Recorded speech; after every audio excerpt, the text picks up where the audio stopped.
은퇴한 지 정확히 1년이 되던 날 그는 통장을 열어보았습니다. 잔고는 생각보다 줄지 않았고 숫자는 아직 버텨주고 있었습니다. 그 순간 안도해야 했지만 이상하게도 마음 한쪽이 텅 비어 있었습니다. 괜찮다, 아직은 괜찮다, 그렇게 스스로를 달래며 화면을 껐지만 방 안은 너무 조용했고 그 조용함은 그가 상상했던 평온과는 전혀 다른 것이었습니다. 출근하지 않는 아침이 이렇게 길 줄은 몰랐고 하루가 이렇게 무거울 줄도 몰랐습니다. 그는 늘 말했습니다. 돈만 있으면 은퇴 후에도 괜찮을 거라고, 통장만 지키면 인생은 자연스럽게 흘러갈 거라고. 하지만 1년이 지나서야 깨달았습니다. 통장은 살아 있었지만 자신은 이미 조금씩 사라지고 있었다는 사실을.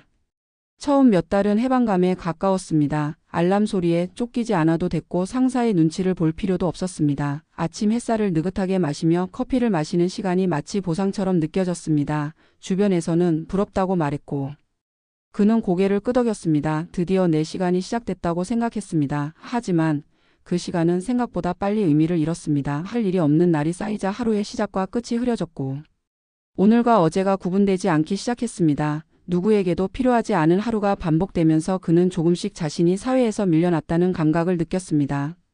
서울에서 직장 생활을 마치고 은퇴한 50대 후반의 한 남성은 대기업에서 30년 넘게 일하며 안정적인 퇴직금을 받았습니다. 국민연금도 준비되어 있었고 당장 생활비를 걱정할 필요는 없었습니다.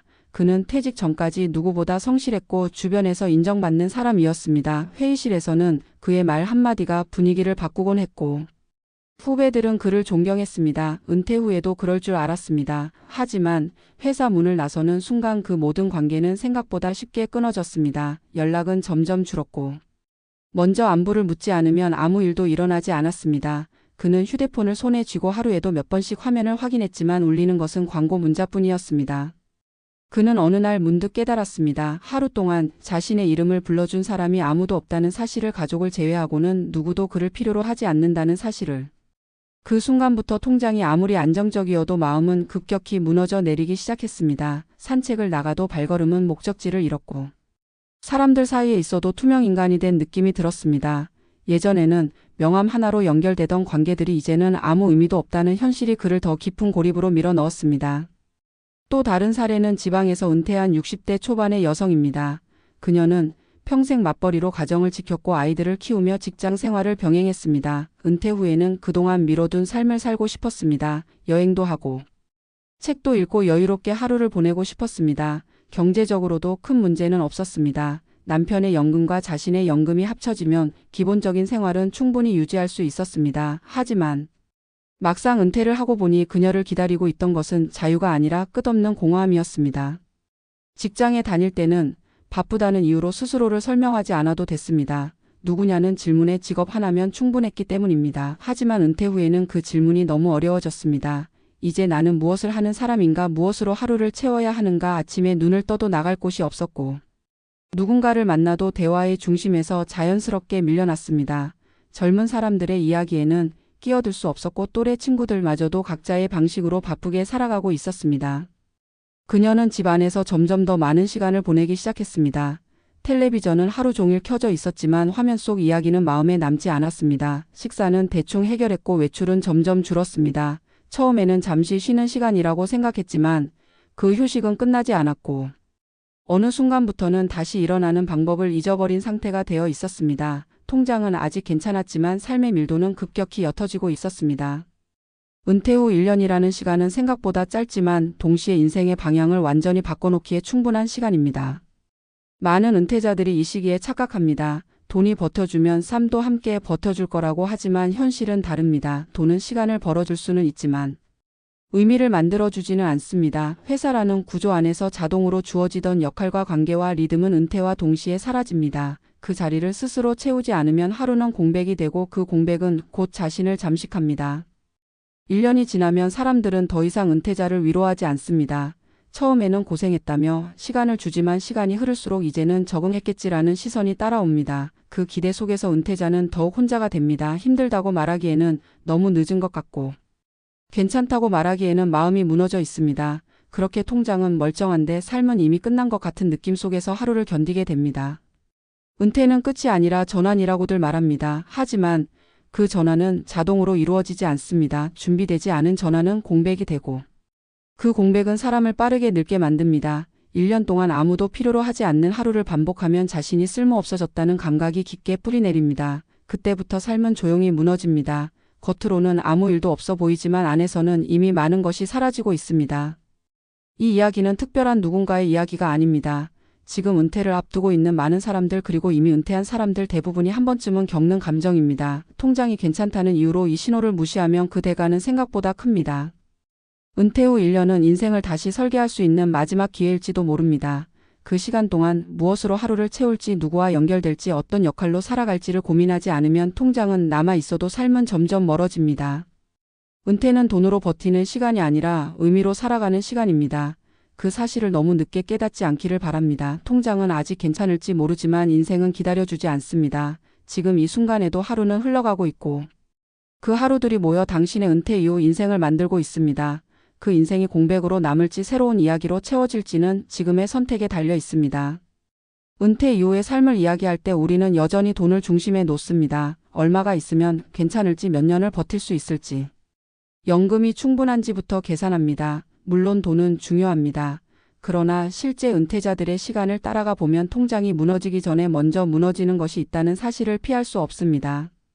그것은 삶의 구조입니다. 직장이라는 틀 안에서 자동으로 주어지던 하루의 리듬과 관계와 역할이 은퇴와 동시에 사라지면서 많은 사람들은 준비되지 않은 공백 속에 놓이게 됩니다.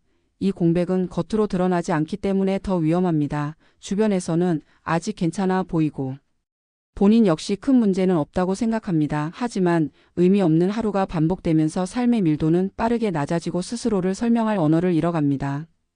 직장에 있을 때 우리는 굳이 나를 증명하지 않아도 됐습니다. 직함과 소속이 곧 정체성이었고 하루는 자연스럽게 채워졌습니다. 은퇴는 그 모든 자동 장치를 한순간에 제거합니다. 문제는 대부분의 은퇴 준비가 여전히 재무 중심에 머물러 있다는 점입니다.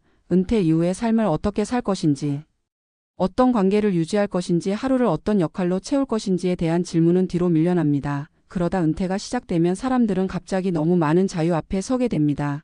이 자유를 감당할 준비가 되어 있지 않다면 자유는 곧 불안과 무력감으로 변합니다. 은퇴 후 1년이라는 시간은 특히 중요합니다. 이 시기는 회복의 시간이 아니라 방향이 굳어지는 시간입니다. 처음에는 쉼처럼 느껴졌던 무계획의 시간이 습관이 되고 그 습관이 삶의 기본값이 됩니다. 밖으로 나가는 횟수가 줄어들고 사람을 만나는 이유가 사라지며 나를 필요로 하는 역할이 없어집니다. 이 과정은 아주 조용하게 진행됩니다.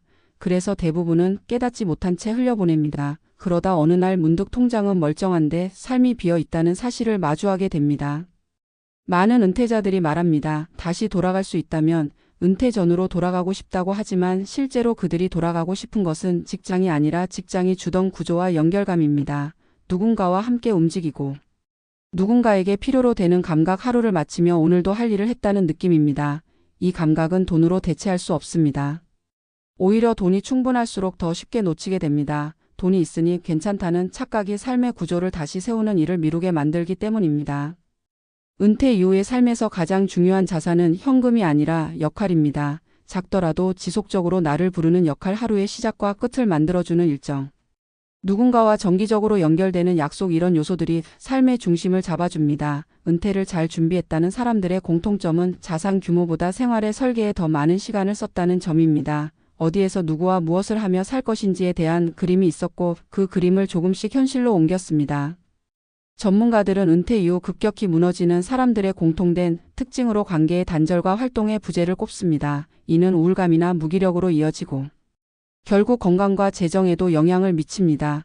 의미 없는 하루는 소비를 늘리고 판단을 흐리게 하며 장기적인 계획을 망가뜨립니다. 반대로 의미 있는 하루는 지출을 안정시키고 삶의 방향을 유지하게 만듭니다. 결국 은퇴 이후의 삶은 돈의 문제가 아니라 시간의 사용 방식에 달려 있다고 볼 수 있습니다. 이제 은퇴를 앞두고 있거나 이미 은퇴한 사람이라면 스스로에게 물어야 합니다. 지금 내 하루를 설명할 수 있는가? 나를 필요로 하는 자리가 있는가? 일주일 안에 반드시 가야 할 곳이 있는가? 이 질문에 쉽게 답할 수 없다면 통장이 아무리 안정적이어도 삶은 위험 신호를 보내고 있는 것입니다. 은퇴 후의 인생은 저절로 굴러가지 않습니다. 의도적으로 설계하지 않으면 공백이 기본값이 됩니다.